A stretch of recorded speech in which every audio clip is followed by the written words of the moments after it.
I think some pictures are absolutely about climate change and the impact it's having on the world, forest fires, floods, storms. And other pictures have more of a tension in the flux in the landscape, which might have been there before humans were even present on the planet, because the world is eternally changing and there is always flux and tension in the environment around us.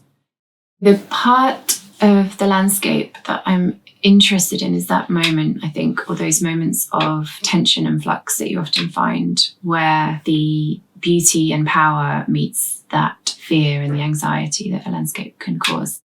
I'm from a rural area with these huge open skies, and I've always felt very small within the world. When I was doing my master's at Wimbledon School of Art, I was really drawn to the landscape prints of 18th and 19th century explorers. And then one day I just discovered that if I just snipped a little bit of this image off and drew around it, that was quite interesting. I've always drawn to the monochrome and mark making and the intimacy of you and the relationship between you and the paper. The collages are made from mainly old cuttings of encyclopedias, discarded books, occasionally a textbook, and I break down the images within the encyclopedias into smaller and smaller cuttings, which are then layered up into the landscapes that I create.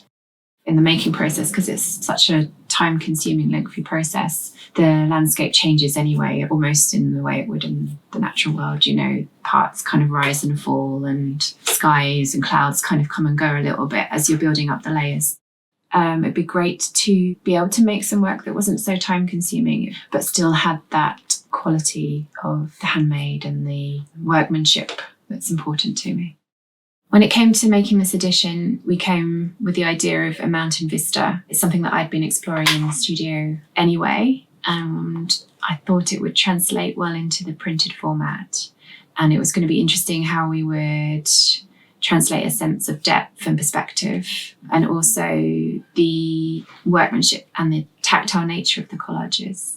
So the way that we approached it was to break down the image into layers that were then built up in a graduation. And I think it's worked really well. I think the tactile nature has come across, and the detail, I was surprised how much detail came out. And you do get a sense of perspective and depth that you would from the original collage. So I'm really pleased with the end result.